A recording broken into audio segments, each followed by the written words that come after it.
Olá, turmas de processo de inclusão e exclusão. Esse é um resumo, né, das primeiras 3 aulas que vocês passaram.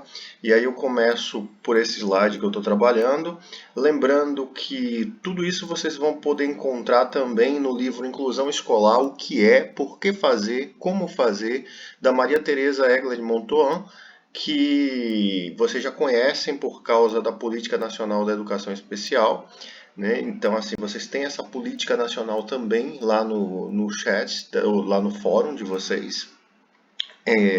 E essas são duas fontes bem bacanas para vocês estudarem.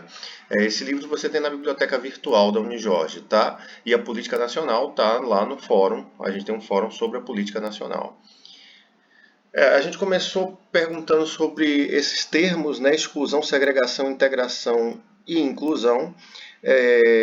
Lembrando que na exclusão você tem todos os grupos que têm alguma marca que destoa da maioria. Todos esses grupos eles estão afastados, né? Eles não têm o direito de participar. E aí, lembrando a história da pessoa com deficiência, a gente volta num tempo em que a pessoa com deficiência ela era escondida em casa pela família, ela estava exclusa dos processos sociais, muitas vezes estava exclusa do universo escolar. Então, a exclusão ela existe para uma série de marcas, não apenas a deficiência, né? Então, você tem exclusão por motivos raciais, por motivos de origem, né? De país, você tem exclusão por uma série de questões. E aí você tem um fenômeno que é a segregação, que está aí ao lado, que ela tem a ver com a exclusão, só que agora você pega todos os excluídos e coloca num lugar destinado aos excluídos. Esse lugar é como se fosse um gueto. O gueto é o local dos excluídos. E aí em aula vocês lembraram do gueto que os nazistas fizeram para os judeus, então eles só podiam circular nessa área, era o gueto, né, dos judeus. Das questões raciais nos Estados Unidos, em que você tinha os lugares só para negros circular. E claro que tinha lugar só para negro e só para branco, mas quase tudo era para branco. E você tinha pequenos guetos para os negros, né? E lembrando que o gueto nem sempre é físico. O gueto muitas vezes ele se impõe de uma maneira em que o limite você simplesmente não é bem-vindo e não precisa ter nada escrito. É quando as crianças, as adolescentes, né, da periferia vão ao shopping center, eles são vistos assim, os olhares que se jogam sobre eles, os comentários que se lançam sobre ele. Então é como se dissesse assim: esse espaço não é seu, volte para o seu gueto. Então, na segregação, você tem esses guetos. E na história da pessoa com deficiência, por exemplo, você teve a escola especial como esse gueto de segregação, com a melhor das intenções do mundo. O que é que se pensava? Se eu tenho professores que são muito especialistas, eles vão poder educar bem o cego, o surdo, né, a pessoa com alguma deficiência intelectual. Então, a ideia é interessante, mas na prática isso não funciona porque na segregação você não aprende em sociedade.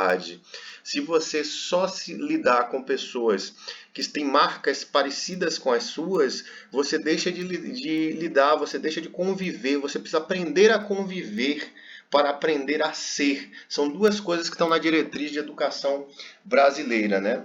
Aprender a conviver e aprender a ser. E para você aprender a conviver, você precisa de pessoas muito diferentes juntas. E para aprender a ser, ou seja, para aprender a ser quem eu sou, eu preciso ter contato com pessoas que sejam diferentes de mim. Não é só com gente que é igual a mim, que é muito parecida comigo, na verdade. Então isso não acontece. E aí a gente tem um movimento pela integração, que é esse movimento da tentativa de colocação de algumas pessoas, né, que antes estavam exclusas e segregadas. Essas pessoas agora vão poder frequentar os ambientes, no nosso caso a escola, mas só irão aquelas que se preparam para isso, só irão aquelas que têm características assim, que as deixam aquele cego bem treinado, aquele surdo que consegue ler lábios e participar. Ou seja, a instituição escolar não faz muito por eles, por exemplo. Eles vão ter que se esforçar, se agarrar para poder participar disso aí. A gente vai falar mais sobre a integração daqui a pouco, e a ideia é falar de inclusão, que na inclusão seria que todas as pessoas, em sua diferença, pudessem participar dos diversos setores da sociedade, né? Isso é inclusão numa versão social. E a inclusão escolar é ter uma escola com todos os grupos étnicos, étnicos raciais, com toda a diversidade, né, de pessoas possível ali dentro. E aí vocês têm ainda no slide justamente essa questão que você pega a história, né, da pessoa com deficiência, passando pelas fases de exclusão, segregação, separação, integração e inclusão.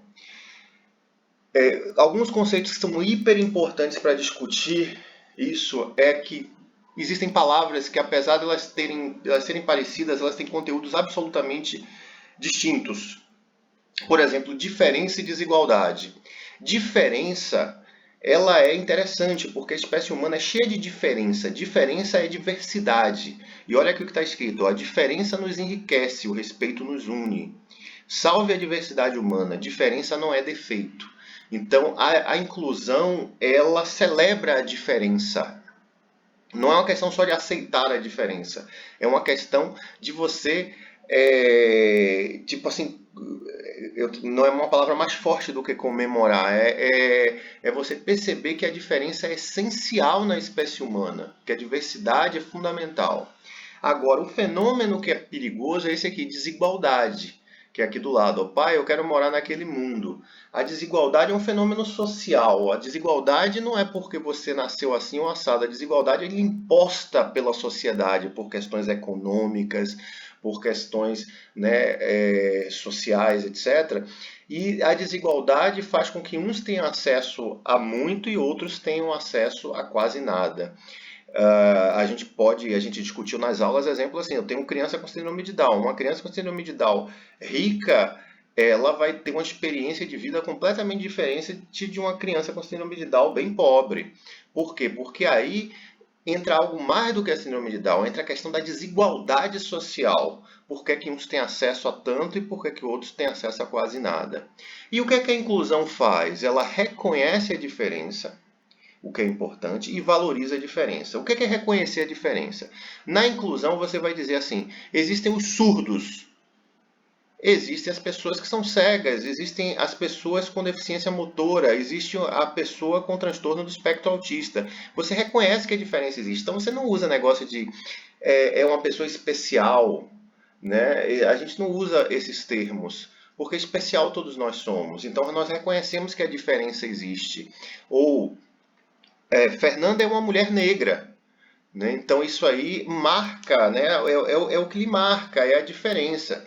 Só que nós não usamos a diferença para estigmatizar as pessoas, mas nós usamos a diferença como algo interessante, que nós valorizamos a diferença. A diferença é legal, a diferença é interessante para a gente. Então quando a gente diz assim, Pedro é cigano, a gente reconhece que ele é diferente das outras crianças e a gente considera isso interessante, isso aumenta a diversidade na turma. A educação inclusiva, a gente pode colocar assim em camadas, em que só quando a gente atinge a última camada a gente tem a educação inclusiva, porque na educação inclusiva todas as pessoas, né, têm que estar juntos. O que é estar juntos? É dividir no mesmo espaço e etc. Então, você precisa ter acessibilidade aos espaços. Isso vai desde as escolas terem rampas, de você oferecer matrícula, de tudo isso. Então, precisa estar juntos no mesmo espaço. Mas é mais que estar juntos, tem que estar junto e participando. Então, você tem que estar junto e ter uma função ali dentro na escola. Essas crianças, elas têm que estar interagindo, elas têm que estar participando das atividades, dando opiniões, etc. Então, você tem que estar ali, você está existindo mesmo, você não está só de corpo presente. E, por fim, o objetivo final, que é o objetivo da escola, aprendendo. Não adianta estar participando se não estiver aprendendo. Então, é necessário estar aprendendo, tá? Então, se a criança com deficiência, ou a criança estrangeira, ou a criança LGBT, ou qualquer outro tipo de criança não estiver aprendendo, a gente não conseguiu a inclusão. Então, isso é bem importante. Está até na fala da Maria Teresa Egla de Montauan, quando ela comenta a Política Nacional da Educação Especial. E aí uma parte que a gente não falou ainda em sala, não consegui chegar até lá, mas aqui eu vou conseguir, que é assim, o que é sociedade? Para a gente pensar em inclusão, a gente tem que pensar assim, que a gente só vai ter uma escola realmente inclusiva tendo uma sociedade que seja realmente inclusiva. E a nossa sociedade ela é muito excludente. E o que a gente pergunta, o que é sociedade? A primeira coisa é, sociedade não é essa figura que você está vendo. Sociedade não é um conjunto de pessoas. Tá? Conjunto de pessoas nunca foi sociedade. Sociedade é algo muito mais complexo. Sociedade tem estrutura. Por exemplo, numa sociedade você tem poderes fortes que regem a sociedade, que vão além das pessoas e da vontade das pessoas.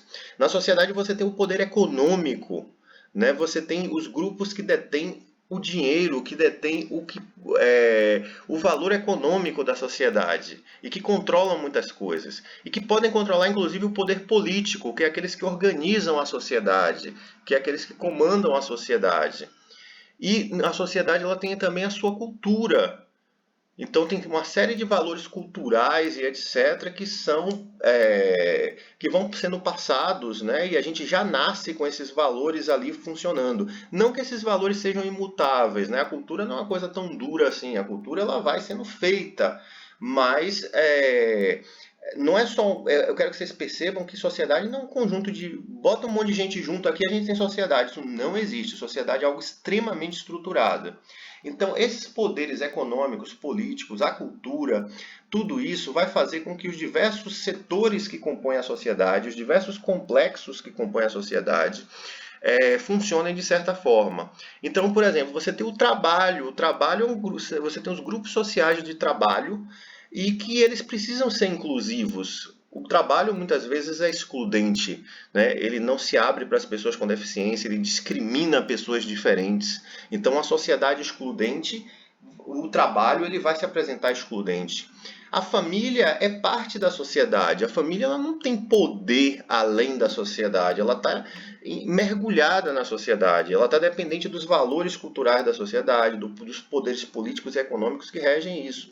E a família, todos os problemas que a gente tem, assim, pais que não aceitam os filhos com deficiência, pais que têm vergonha dos filhos com deficiência, coisas desse tipo que pode acontecer, a culpa não é dessas famílias, não é desses pais. É porque a nossa sociedade impõe esses valores para a gente. Essas famílias só estão reproduzindo esses valores.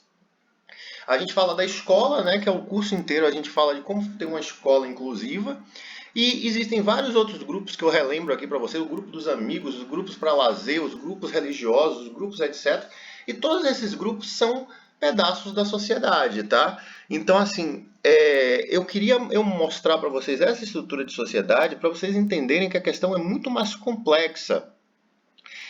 A escola só seria verdadeiramente inclusiva quando a gente tivesse uma sociedade inclusiva. Mas eu lhe pergunto, será que o poder econômico ele é inclusivo ou ele impõe competição? Será que o poder político ele realmente agora se preocupa com as pessoas com deficiência ou ele está também impondo uma coisa do salve-se quem puder?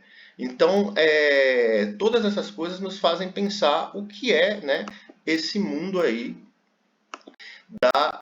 da inclusão. Será que ele é possível, né? É claro que ele é. Agora precisa de um enfrentamento maior daquilo que a gente tem como sociedade. E aí vamos para as diferenças de inclusão e integração. Isso está também essa folha vocês têm, né? Está nos materiais da disciplina. E isso é que é muito importante. Ó. Na inclusão você tem a inserção total e incondicional. Não se faz condições para as crianças. Você só pode matricular o seu filho aqui se você vier acompanhá-lo, se tiver um tal coisa, se você pagar mais matrícula. Isso não é inclusão. Tá? Na inclusão você não estabelece condições. Toda vez que você estabelece condições, né, algo parcial e condicional, é integração. Inclusão exige ruptura no sistema, ou seja, a escola precisa se adequar, a escola precisa mudar para atender a todos. Na integração você faz uma concessãozinha ou outra, a gente adapta uma coisinha ou outra, mas no geral a escola é rígida, é dura. Em geral, escolas rígidas, escolas duras nunca serão escolas inclusivas. A escola inclusiva, ela encara o aluno como um desafio para ela. E ela vai tentar se moldar para tentar atender a todos os alunos. E isso é bacana. Ó. Na inclusão, as mudanças beneficiam toda e qualquer pessoa. não só a pessoa com deficiência. Não é uma caridade que a gente está fazendo. Eu, como ser humano, eu cresço quando eu trabalho com o deficiente, quando eu ensino ao deficiente ou quando eu sou colega do deficiente, porque eu aprendo muito sobre o mundo, então eu me beneficio também. Não é essa história de que eu sou o cara bonzinho que está ajudando, por exemplo, a pessoa com deficiência. A visão da inclusão não é essa. Quando a gente lida com o diferente, a gente enriquece. Então, se eu tiver estudantes estrangeiros, né, ou de outras etnias na sala, eu cresço ao lidar com eles. Enquanto que na integração tem sempre aquela ideia de que é algo que está ali para beneficiar a pessoa com deficiência, elas que ganham com isso. E é claro, vocês já percebem que a inclusão exige transformação profunda, um processo de raiz, né? E não é a transformação superficial da integração. Na inclusão, a sociedade se adapta para atender. Então, a sociedade é que tenta abraçar a pessoa com deficiência. Ou seja, nós vamos tentar aprender a Libras para a gente interagir com o surdo. Na integração, a gente muitas vezes coloca assim: o surdo que aprenda a ler lábios para correr atrás da sociedade, para aprender com a sociedade. Gente, quando as crianças aprendem Libras, elas também estão se beneficiando, as crianças que ouvem. Por que elas estão se beneficiando? Porque se ela ouve e está aprendendo uma nova língua, que é a Libras, ela está ficando mais inteligente. Isso é bom, é como aprender inglês, é como aprender francês. Né? Isso é muito bom, essas crianças também ganham com isso. Na inclusão, é claro, defende o direito de todas as pessoas, não exatamente pessoa com deficiência, né? Então, pode ser, defende o direito de todas as pessoas com e sem deficiência. E a integração é uma coisa só pensada em pessoas com deficiência. A inclusão, ela traz para dentro do sistema os excluídos, mas aí o sistema vai mudar. Porque só quando o sistema se transforma, muda, ele vai poder atingir a todos. Não é pegar assim e dizer, as regras são essas, o mundo é esse, vamos botar os excluídos para dentro e aí eles que se virem dentro do nosso mundo, das nossas regras. Não, as coisas vão precisar mudar porque a gente está recebendo gente diferente. Enquanto que na integração, não, a gente já tem uma estrutura feita, a gente quer receber essas pessoas, mas a gente já mantém aquele mundo exatamente como ele é. A escola não faz muitos esforços para isso. O adjetivo inclusivo é quando a gente busca qualidade para quê? Para todas as pessoas. Então não é uma questão só de pessoa com deficiência, como na integração. E uma coisa muito legal, na inclusão a gente valoriza a individualidade das pessoas, cada pessoa é única, então não tem essa história assim de que surdo é mais atencioso, de que pessoa com síndrome de Down é mais carinhosa. Depende, você pode ter pessoa com síndrome de Down muito carinhosa, vai ter pessoa com síndrome de Down nada carinhosa, mais ou menos. É uma pessoa, não dá para colocar um pacote, um rótulo, entendeu? Isso na integração, isso era muito comum. As crianças Down são super dóceis, os surdos são super atenciosos. E aí, se a gente valoriza a diferença, né, a gente não tenta disfarçar as limitações. A gente entende que essas crianças vão ter limitações por causa das suas condições. Por exemplo, o autista ele vai aprender diferente, ele vai ter limitações, ele não vai deixar de ser autista. Você não vai transformar ele numa criança de desenvolvimento normal, não é desse caso. Então ele sempre vai ter aquele desenvolvimento atípico, diferente, que é o desenvolvimento do autista. Mas ele vai aprender. Isso é que é importante, ele vai aprender. E ele vai aprender e ele vai ser uma pessoa diferente do padrão. Então a gente não quer disfarçar essas limitações para que a pessoa se insira. Não é como na integração, que a gente tenta não dar bola para as limitações para tentar fazer um discurso de que todo mundo é igual. Então isso aqui a gente já falou demais, que a inclusão não é só pela presença de pessoas com e sem deficiência no mesmo ambiente. Inclusão é algo muito mais profundo, é um esforço mesmo da sociedade, da escola como parte da sociedade, em abraçar a diversidade, tá? E que todos nós somos diferentes, essa seria uma ideia bem legal, né? Não existe especiais, normais, excepcionais, etc. Enquanto que na integração tem isso que é importante, que as pessoas com deficiência vão seguir modelos. Né? Então, eles vão tentar seguir os modelos do que os normais, do que o bloco majoritário faz. Então, aqui eu gosto muito dessa tabela porque ela traz características bem interessantes do que é a inclusão e do que é a integração. E isso vai ser muito melhorado com outro texto que vocês têm. Eu peço que vocês leiam esse texto, né, de Maria Célia Borges, Pereira e Aquino, porque esse inclusão versus integração ele vai esmiuçar essas características. Você vai ganhar muito mais meio de campo aqui para falar sobre isso depois que você lê esse material. A gente ainda vai discutir esse material em sala, mas assim é muito importante que vocês leiam como era o paradigma da integração, como está escrito aqui, como está descrito aqui, porque eu acho que aqui você vai ter mais coisas para debater. Uma outra coisa que a gente discutiu muito no curso, né, que está lá em um dos fóruns, é a Política Nacional para a Educação Especial. Inclusive, a Maria Tereza Montoan, que está aqui, ela foi uma das que participou da confecção deste material. E aí, duas coisas que a gente colocou lá na Política Nacional foi, primeiro, não existe currículo adaptado. Você pode adaptar a atividade, mas o currículo escolar é único. Né? Você só tem um currículo escolar. O que é isso? Não é para os meninos estarem dando matemática e a pessoa com deficiência, por exemplo, pintando os ursinhos. Eles estão trabalhando em currículos diferentes. Não, o currículo tem que ser o mesmo. Então, se está trabalhando matemática, as operações, tá todo mundo trabalhando soma, vai ter que trabalhar soma, mesmo que seja adaptado. Eu somo utilizando bloquinhos concretos. O outro está conseguindo somar já fazendo conta de cabeça. O outro consegue somar armando continha de papel.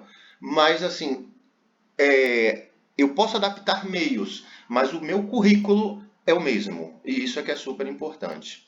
E uma coisa que a gente discutiu muito foi a questão dos professores, né? O que é um professor capacitado e um professor especializado. O professor capacitado é aquele professor que ele sabe lidar com a deficiência, mas ele não fez nenhum curso específico naquela deficiência. E o professor especializado é aquele que tem certos conhecimentos, tá? Ele tem certos conhecimentos que o ajudam a ir fundo no estudo daquela deficiência. A gente vai voltar a falar mais disso durante o curso. Valeu!